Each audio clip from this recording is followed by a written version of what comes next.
Existe un libro publicado en 1895 con una sola promesa. Quien lo termine enloquece. Funciona como una enfermedad. Abres la primera página y sientes fascinación. Llegas al segundo acto y desapareces dentro de él. Y una vez ahí adentro, nadie logra explicar lo que leyó. Ese texto atravesó más de 100 años pasando de mano en mano. De un escritor olvidado al mayor nombre del horror cósmico. De ese nombre al discípulo que lo convirtió todo en religión. Y del discípulo en silencio a una serie de televisión que el planeta entero vio. Cada uno que tocó ese texto llevó adelante la misma cosa.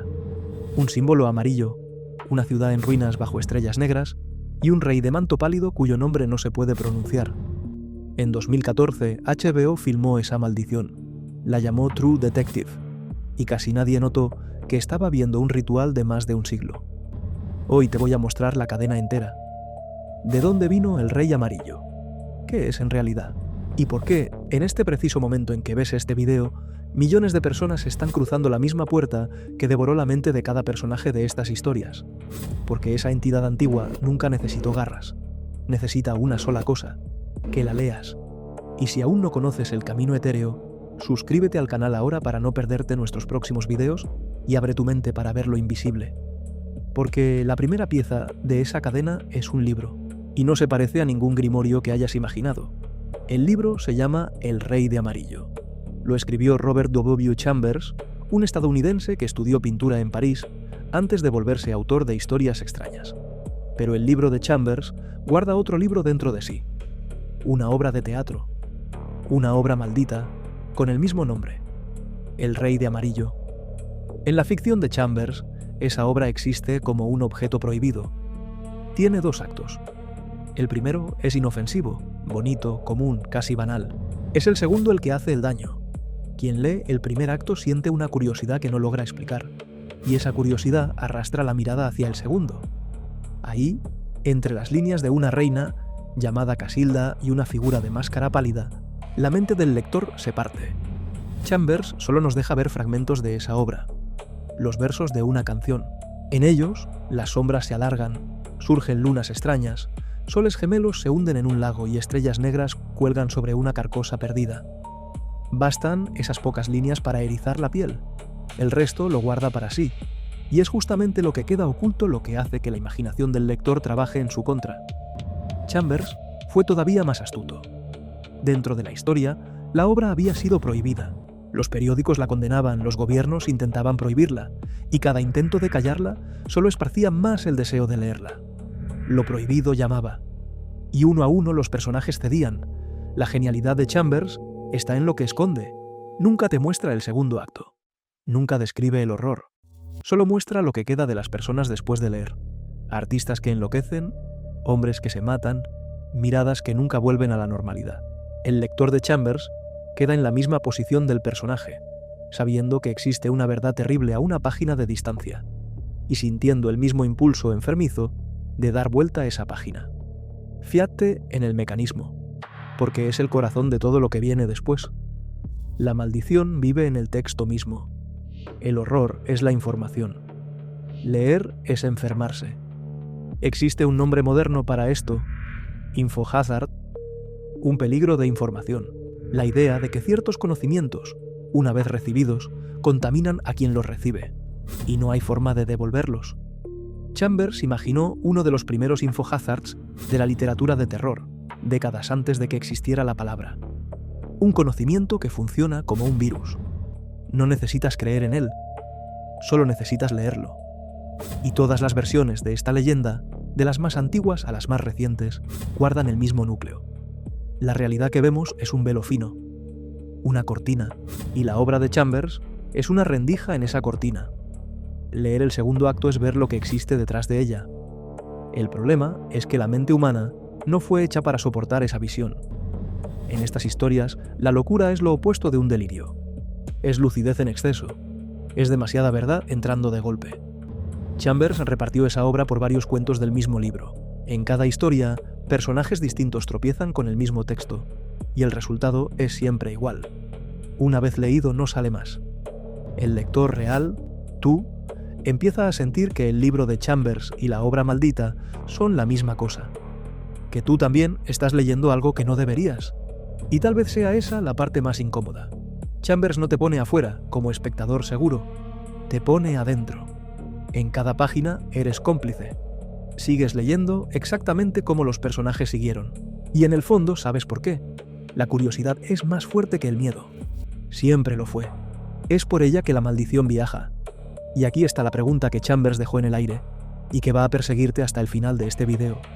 Si un texto puede hacer esto, ¿cuántas veces ya leíste algo que no deberías? Y ni siquiera lo notaste. Solo que Chambers no inventó los nombres que usó. El rey amarillo, la ciudad de Carcosa, el propio rey. Todo eso ya existía antes de él, escondido en las páginas de otro autor, casi borrado por la historia. Y ahí es donde la maldición muestra su verdadera edad. Es mucho más vieja de lo que parece, y cada escritor que la tocó creyó que estaba creando, cuando solo estaba pasándola adelante. Si te detienes ahora, vas a seguir creyendo que el Rey Amarillo nació con Chambers, y vas a perderte exactamente el instante en que esa entidad escapa de las manos de un solo autor y empieza a moverse sola, de libro en libro, de mente en mente. Antes de Chambers, existió Ambrose Bierce. Bierce fue un periodista y escritor estadounidense, veterano de guerra, conocido por la lengua afilada y por un final misterioso. En 1913 cruzó la frontera de México y nunca más se le vio. Desapareció como un personaje de sus propias historias, pero lo que nos interesa aquí son dos cuentos que escribió a fines del siglo XIX. En el primero, de 1886, llamado Un habitante de Carcosa, Bierce inventa el nombre de una ciudad, Carcosa. En su historia, Carcosa es apenas una ruina antigua, silenciosa, a la orilla de un lago. También menciona un nombre, Halley, que ahí es solo una persona. Ningún toque sobrenatural, ninguna maldición, solo nombres bonitos y melancólicos, flotando en un paisaje en ruinas. En el segundo cuento, de 1891, Bierce escribe sobre un dios llamado Hastur. Y en su origen, Hastur es un dios bueno, un protector de pastores, un dios manso que cuida rebaños. Guarda esos tres nombres porque son las semillas de todo. Carcosa, Halley, Hastur. Una ciudad, un lago, un dios. Todavía inofensivos. Fue Chambers quien tomó esas semillas y las envenenó.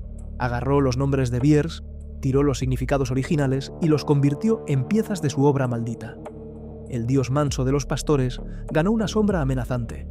La ruina tranquila se volvió la ciudad perdida bajo estrellas negras. Chambers hizo con los nombres exactamente lo que la obra hace con el lector. Los reescribió por dentro. Y entonces, en 1927, la cadena encontró su eslabón más famoso. Un hombre llamado Howard Phillips Lovecraft, H.P. Lovecraft, el padre del horror cósmico moderno, leyó el libro de Chambers y quedó hechizado. En una carta a un amigo escritor, Lovecraft elogió el modo en que Chambers había tomado los viejos nombres de Bierce y los había rodeado de un fondo de horror estremecedor, un recuerdo vago e incómodo de algo terrible.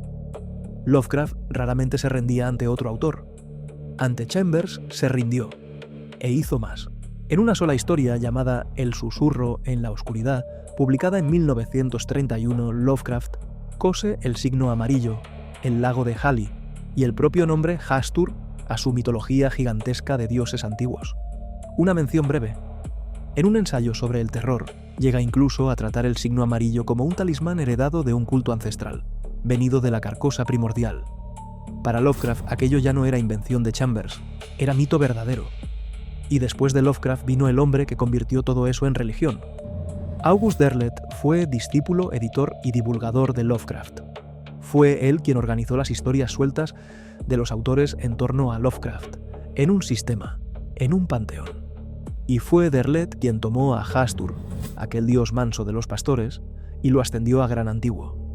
Una entidad cósmica, medio hermano de Cthulhu, desterrado a las estrellas, dueño de ciervos monstruosos que cazan para él.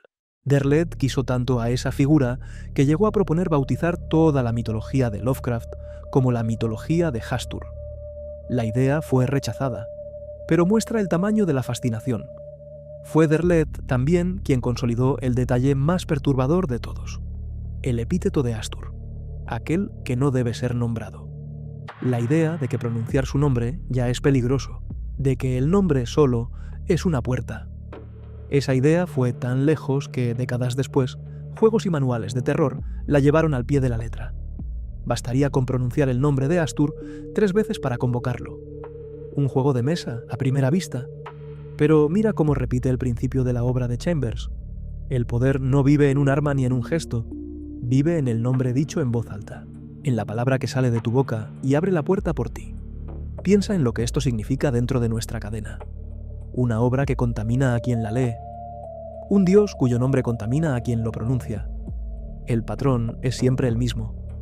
Esta maldición se esparce por el lenguaje, por el símbolo, por la información que entra por los ojos y por los oídos y no sale más. Ahora necesitamos tu ayuda. Dale like al video para abrir la opción de impulsarlo dando hype. Eso ayuda a que YouTube lo recomiende a más personas y contribuye al crecimiento de nuestro canal. Y presta atención a lo que viene ahora, porque es el rostro visible de la maldición. El signo amarillo. La marca que, una vez vista, nadie logra borrar de la memoria. Toda maldición que se esparce necesita un vehículo. Un virus necesita una célula. Una idea necesita una imagen. Y el rey amarillo tiene la suya, el signo amarillo. En los cuentos de Chambers, el signo amarillo es un símbolo que nadie describe bien. A propósito, el dibujo es lo de menos. Lo que cuenta es el efecto. En uno de los cuentos, un artista encuentra el signo grabado en una torre de iglesia, y a partir de ahí su vida se derrumba. Visiones, pesadillas, una figura pálida que se acerca noche tras noche, hasta el final.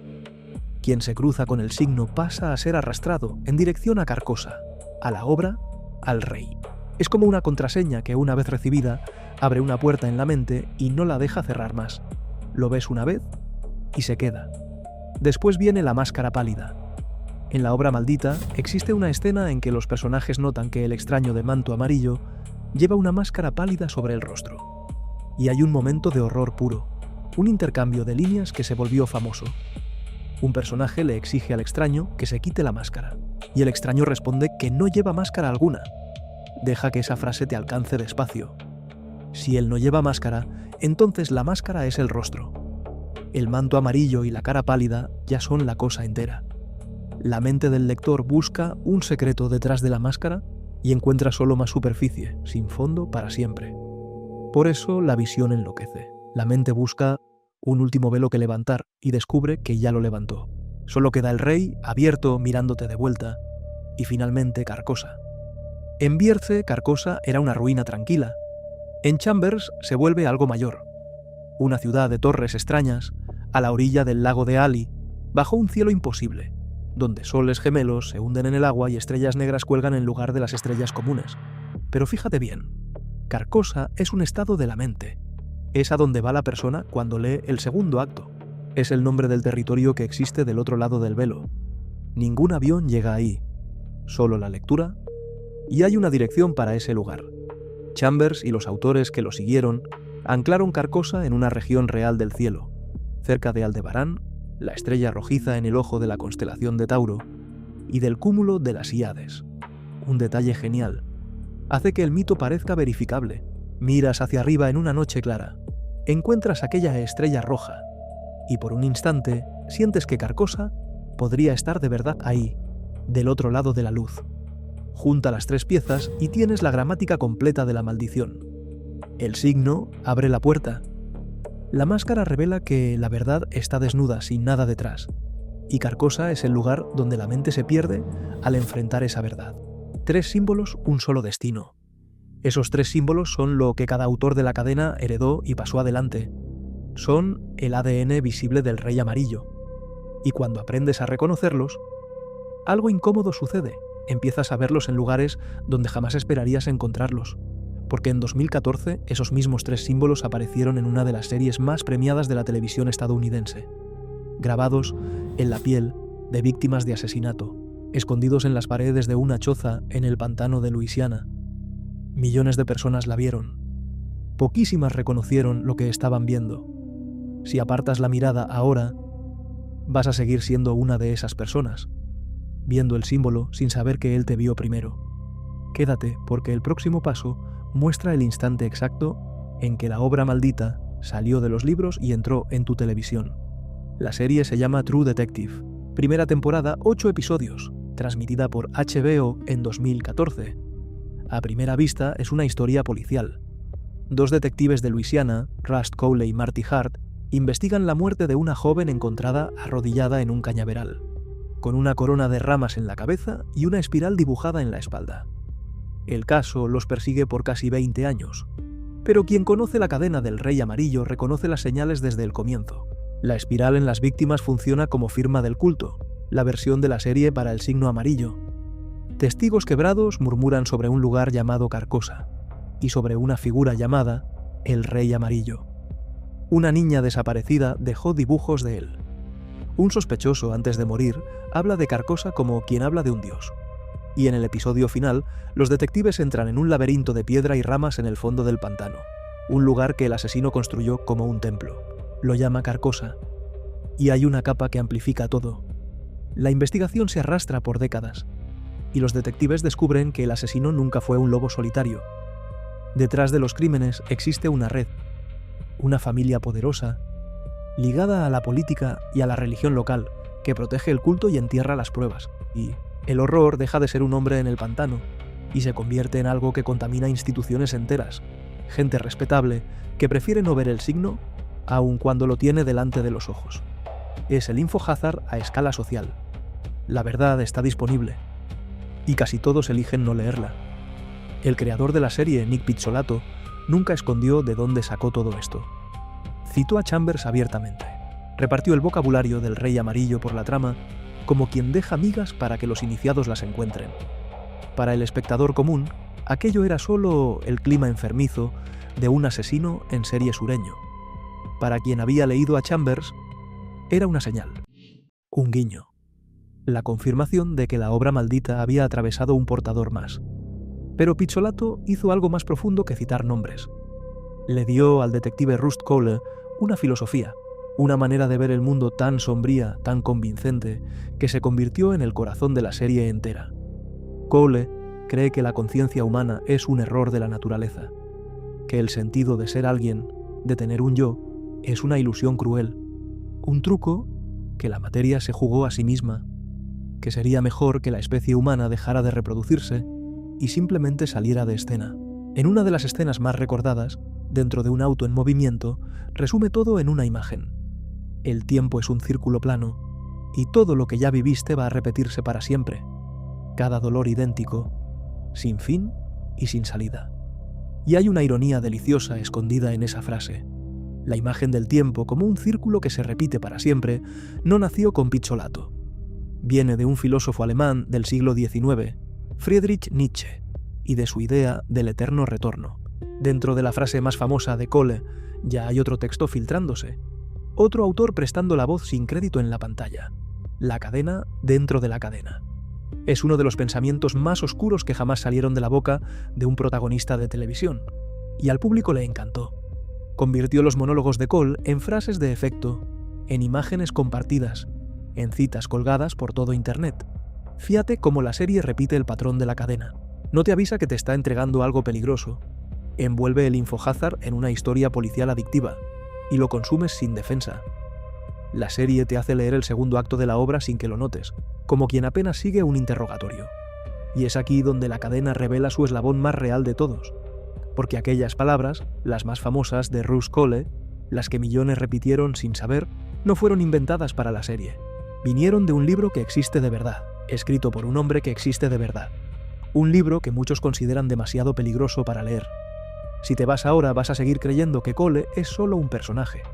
Quédate porque el próximo paso muestra el momento en que la ficción se rasga y algo real aparece por debajo. El hombre se llama Thomas Ligotti. Ligotti es un escritor estadounidense de horror, recluso, casi invisible, fuera de un pequeño círculo de lectores obsesionados. Pasó décadas escribiendo cuentos sombríos, pero el texto que nos importa aquí es distinto. En 2010, Ligotti publicó un libro de no ficción llamado La conspiración contra la raza humana. Ese libro es la cosa más cercana a un grimorio de desesperanza que existe. Página tras página, Ligotti argumenta que la conciencia humana es una catástrofe, que somos carne animada, arrancada de la nada y forzada a existir dentro de una máquina de sufrimiento, que el yo es una ilusión y la existencia un error que sería mejor terminar. No hay salvación en el libro, solo la invitación fría a enfrentar el abismo hasta el fondo. Una de las imágenes centrales de Ligotti es la del títere. Para él, el ser humano es una marioneta que un día despertó y pasó a creer que se mueve sola. Es un horror sin monstruo y sin fantasma. El monstruo es el propio yo, y la casa embrujada es el cráneo. Por eso ese libro tiene fama de perturbar a quien lo lee a fondo. No te amenaza con nada externo. Desarma por dentro la cosa que crees que eres. Ahora escucha de nuevo la filosofía de Rust Cohle, la conciencia como error de la naturaleza, el yo como ilusión, la carne arrancada de la no existencia, la especie que sería mejor que se apagara. Son las mismas ideas, en el mismo orden, a veces casi con las mismas palabras. Lo que McConaughey recita en el asiento de aquel auto no es el delirio de un personaje inventado, es la filosofía real de un hombre llamado Thomas Ligotti, y aquí viene la parte documentada, la que puedes verificar. El propio Pizzolato lo admitió. En una entrevista reconoció haber leído La conspiración contra la raza humana y dijo que, en el primer episodio, había 2 líneas formuladas a propósito para hacerles una señal a los admiradores de Ligotti, un guiño secreto, una contraseña escondida en el diálogo para que los iniciados la reconocieran, y los admiradores captaron la señal al instante. Mientras el público general repetía las frases de Cohle como poesía sombría, los lectores de Ligotti reconocían casi palabra por palabra de dónde habían venido. La contraseña funcionó como toda buena contraseña funciona. Invisible para quien no tiene la llave, evidente para quien la tiene. Algunos fueron mucho más allá de esa admisión. 2 editores, Mike Davis de la revista Lovecraft y Zine y John Paget de un sitio dedicado a Ligotti, pusieron líneas de Cohle lado a lado con pasajes del libro y clavaron la palabra que Pizzolato más temía: plagio. La acusación estalló justo en la víspera de que Pizzolato compitiera por el Emmy a Mejor Guión. Y aquí hay que ser honesto porque la verdad importa más que el efecto. Pizzolato lo negó, HBO lo negó. Varios críticos, y la propia revista Slater, salieron en su defensa, recordando que las ideas filosóficas no tienen dueño, y que Cohle solo repite el eco de una tradición pesimista antigua. De Schopenhauer a Cioran. Si fue plagio u homenaje, es una discusión que sigue abierta, y no es el camino etéreo quien va a cerrarla. Pero fíjate en lo que queda, incluso después de toda la pelea. Un guionista leyó un libro real de desesperación absoluta, extrajo de él la voz de su personaje, y transmitió esa voz a millones de personas una noche de domingo, por la televisión por cable, envuelta en una historia de detectives. La obra maldita de Chambers era ficción. El mecanismo que describe funcionó de verdad. Un texto que contamina. Una filosofía que entra por los ojos y reescribe quién eres. Ligotti escribió el segundo acto. Pizzolato lo llevó a escena. Y tú, desde el sillón, lo leíste. Si llegaste hasta aquí y te das cuenta de que todo esto tiene sentido, suscríbete al canal y activa las notificaciones. Y no olvides darle ese hype al video. Porque falta la última pieza, y es la más perturbadora de todas. La cadena no se detuvo en True Detective. En este preciso momento, el Rey Amarillo está cruzando una nueva puerta, y millones de personas ya cruzaron sin notarlo. En 2025, un creador de contenido, conocido como Wifies, comenzó una historia dentro de Minecraft. Si no lo conoces, Minecraft es el juego más vendido de la historia. Un mundo de bloques de colores, aparentemente inocente, donde millones de niños y adultos construyen casas y exploran cuevas. Es el último lugar donde esperarías encontrar una entidad antigua. Fue exactamente por eso que funcionó. Wifies publicó un video llamado Searching for a World That Doesn't Exist, buscando un mundo que no existe, e hizo algo astuto. Fingió apenas documentar un misterio que ya existía, como quien investiga el hallazgo de otra persona. En las imágenes, un jugador encuentra, dentro de un mundo común de Minecraft, estructuras que no deberían existir, cuevas equivocadas, árboles torcidos, una aldea abandonada con una estatua sin cabeza, un aviso grabado en las paredes. En el cruce no dobles a la izquierda, dobla. Y cuanto más baja, más el juego parece habitado por algo que lo observa. Ese video superó los 10 millones de visualizaciones. Después vino la secuela. A fines de marzo de 2026, Wifies publicó Destroying a World That Doesn't Exist, destruyendo un mundo que no existe. Millones de personas la vieron en pocos días, y la entidad en el centro de esa historia tiene un nombre que ya conoces. Es el Rey Amarillo, Hastur, La misma figura de Bierce de Chambers de Lovecraft, solo que ahora es digital. En la versión de Wi-Fi, el Rey Amarillo es una presencia que habita el código del juego y lo reescribe. Construye mundos imposibles dentro de Minecraft y atrae a jugadores curiosos hacia adentro de ellos. Y lo que les hace a esos jugadores es la cosa más familiar de todas. Los enloquece con conocimiento. Uno de los personajes, al enfrentar al rey, mostrado como un enjambre de ojos amarillos, es sepultado por un torrente de información. Todo el conocimiento de todo lo que existe, entrando de golpe, su mente se parte. A partir de ahí, solo logra mantenerse mínimamente entero mirando fijo la pantalla, porque la simplicidad de los bloques es la única cosa que aún lo sujeta a la realidad. Y mira cómo los propios análisis del fenómeno describen esa locura. Exceso de verdad. El contacto con el rey da acceso a una dimensión de conocimiento demasiado vasta para la mente humana, demasiado pesada para cargar. La realidad, una vez más, es tratada como un velo, y ver al rey es atravesarlo. Son las palabras de Chambers, de 1895, reapareciendo en la boca de quien intenta explicar un video de Minecraft de 2026. Nadie lo acordó. La idea simplemente se reconoce cada vez que renace. Ese mecanismo ya lo conoces. Es el segundo acto de la obra de Chambers. Es Carcosa abierta detrás del velo. Es el InfoHazard, 130 años después, corriendo dentro de un videojuego que juegan los niños. Y hay un detalle que eriza la piel. Escondido en el juego, en un código cifrado, un poema habla de un cielo de oro derretido y de ecos antiguos de un pastor. Un pastor. La más vieja identidad de Hastur, el dios manso de los rebaños que Bierce inventó en 1891, reaparece clavada en las paredes de un mundo de Minecraft en 2026, como si la cadena tuviera memoria propia e insistiera en dejar su firma, siglo tras siglo sin que nadie lo ordene. Y piensa en la escala.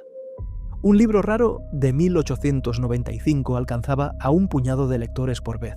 Ese video alcanzó a millones de personas en pocos días, muchas de ellas jóvenes, compartiendo, descifrando los enigmas escondidos, bajando cada vez más hondo en el mundo que no debería existir. El Rey Amarillo nunca tuvo un público tan grande, la obra nunca tuvo un teatro tan lleno, y casi nadie que entró sabe que está repitiendo un gesto de más de un siglo. Porque es esto lo que el Rey Amarillo siempre hizo. Cambia de soporte, de un cuento olvidado a un libro, de un libro a otro, de un libro a la televisión, de la televisión a adentro de un juego visto por millones. El portador cambia, el signo permanece. Queda la pregunta más importante de todas. Después de recorrer la cadena entera, de Bierce a Minecraft, una cosa aún no fue respondida. Si esta maldición es real, si un conocimiento puede de hecho reescribir quiénes somos, ¿existe salida? La respuesta está escondida en el lugar más improbable. Está en el final de True Detective. Durante 8 episodios, Rust Cohle carga la peste del pesimismo. Habla como Ligotti escribió. Ve el tiempo como un círculo plano, la vida como sufrimiento inútil, el yo como ilusión. Es, de principio a fin, un hombre que leyó el segundo acto de la obra y nunca más cerró el libro. Pero en la última escena, algo cambia. Cohle está acostado en un hospital, mirando el cielo nocturno. Habla de las estrellas y de la oscuridad entre ellas. Y dice que, al principio, solo había tinieblas, pero que, para él, ahora parece que la luz está ganando. Es una frase pequeña. Casi nadie le da el peso debido. Y es el antídoto entero, escondido a la vista de todos. Es el giro que probablemente les daría asco a los pesimistas, de quienes Pizzolato sacó las líneas. El hombre que pasó la serie enfrentando el abismo elige al final apostar por la luz. Y aquí está lo que la cadena del Rey Amarillo teme que entiendas. La desesperanza es el Rey Amarillo, el pesimismo absoluto, la idea de que nada vale nada, de que sería mejor no existir. Esa es la verdadera maldición que se filtra de texto en texto. Ligotti la escribió, Cohle la recitó, contamina de verdad. Ver el signo es el primer paso. Reconocer que existe un conocimiento capaz de reescribir quién eres, que ciertas ideas, una vez recibidas, cambian el color de todo lo que ves. Dejar de releer la obra es el segundo paso. Elegir, como Cohle eligió en la última escena, no dejar que la oscuridad tenga la última palabra. Fíate en lo que hace ese antídoto. Cohle no finge que el abismo no existe. Lo enfrentó por 8 episodios, de la manera más honesta posible. Su giro es otro. Después de verlo todo, aún elige hacia dónde mirar. Esa es la salida. Contra el Rey Amarillo lo que decide todo es lo que haces con aquello que ya viste. Cerrar los ojos no borra lo que ya entró. Elegir la luz, después de haber visto la oscuridad entera, cambia en quién te conviertes. El Rey Amarillo sigue cruzando puertas. De un cuento a un libro. De un libro a la televisión. De la televisión a dentro de un juego. Va a seguir apareciendo en soportes nuevos, con nombres nuevos, en tu pantalla. Ahora conoces su signo. Sabes cómo viaja y lo que hace, y saber eso ya cambia a quien sostiene el libro. Si este recorrido abrió algo en ti, de eso está hecho el camino etéreo. Quédate con nosotros porque la próxima puerta ya se está abriendo.